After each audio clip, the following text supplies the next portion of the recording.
চৈত্রের মাঝামাঝি সময় থেকেই রাজশাহীতে বেড়েছে গরম। এতে ভোগান্তি বাড়ছে কৃষি শ্রমিকদের।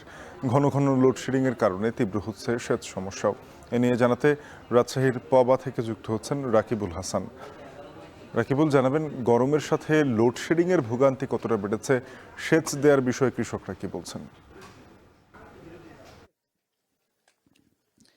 শাফিন, কিছুক্ষণ আগে আমরা আবহাওয়া অফিস থেকে যে খবরটি পেলাম যে এখন সর্বোচ্চ তাপমাত্রা 34.5 ডিগ্রি সেলসিয়াস এবং প্রত্যেক দিনই কিন্তু এরকম 34, 36 এবং 37 ডিগ্রি সেলসিয়াস পর্যন্ত এই তাপমাত্রা বাড়ছে, যার কারণে আসলে খেতে কৃষকদের কাজ করার ক্ষেত্রে নানা ধরনের ভোগান্তিতে পড়তে হচ্ছে, যদিও তারা আসলে এই বিষয়টির সাথে অভ্যস্ত।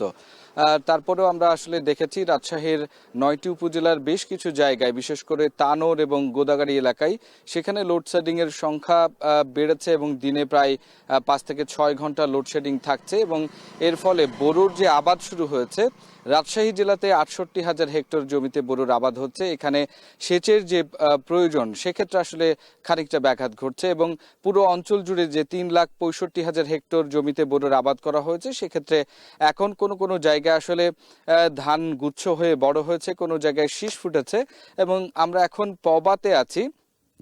পবার এই জায়গাটিতে দেখছি যে মাসখানেক হলো ধান লাগানো হয়েছে। সেক্ষেত্রে এইখানে পানি কিছুটা ছলছলে পানি জমিতে রয়েছে, কিন্তু যেগুলো বরেন্দ্রের উঁচু এলাকা, বিশেষ করে গোদাগাড়ি, মন্ডুমালা, তানোর, এই সমস্ত জায়গাতে কিন্তু জমিতে পানি থাকছে না, অর্থাৎ এই যে তীব্র তাপমাত্রার কারণে কিন্তু পানির সেচ বেশি প্রয়োজন হচ্ছে।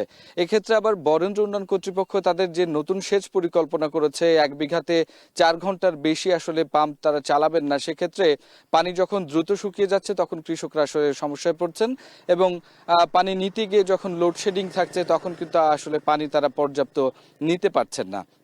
এক্ষেত্রে আমরা কৃষকদের সাথে কথা বলেছি, তারা যেটি বলছেন যে এই কারণে তারা ইতোমধ্যেই প্রায় 10,000 হেক্টর জমিতে আসলে বোরোর যে আবাদ সেটি কমিয়েছেন, যেটি কিনা প্রায় 50,000 মেট্রিক টন চালের উৎপাদনের ক্ষেত্রে আসলে ঘাটতি হতে পারে এবং এই অবস্থাতে তারা আসলে এখনো পর্যন্ত তাদের যে কার্যক্রম, ভূপরিস্থ পানি যেগুলো রয়েছে সেই সমস্ত উৎস থেকে আসলে নেয়ার চেষ্টা করছে।